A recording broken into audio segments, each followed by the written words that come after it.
મિત્રો, જેમ ચાના ચાહકોનો એક આખો વર્ગ રહેલો છે, એમ કોફી પીનારાઓ પણ ભારતમાં મોટી સંખ્યામાં છે. કોફીના આશિકોના કાને જ્યારે ફિલ્ટર કોફી એવું નામ પડે છે એટલે અડધી રાતે એમની ઊંઘ ઉડી જાય છે. પરંતુ શું તમને ખબર છે કે ભારતમાં ફિલ્ટર કોફીની શરૂઆત કોણે કરી અને આ શરૂઆત ક્યાં થઈ? નથી ખબર? કંઈ વાંધો નહીં, હું તમને જણાવી દઉં.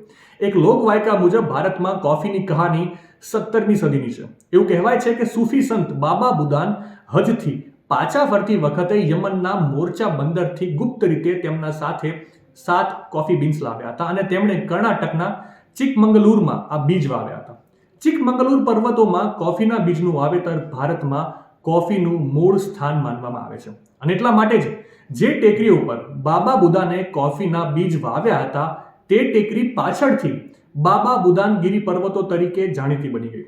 તમને માન્યમાં નહીં આવે પણ દેશની લગભગ 95% કોફી દક્ષિણ રાજ્યોમાં ઉત્પન્ન થાય છે, જેમાં કર્ણાટક 75%, કેરળ 21% અને તમિલનાડુ 5% ઉત્પાદન કરે છે. અને એટલા માટે ભારતમાં કોફી પર ચર્ચા થાય એટલે દક્ષિણ ભારતીય ફિલ્ટર કોફીનું સૌપ્રથમ નામ આવે છે. કેમ કે દક્ષિણ ભારતમાં ફિલ્ટર કોફી એ માત્ર એક પીણું નથી પરંતુ એક સંસ્કૃતિ અને પરંપરા પણ છે.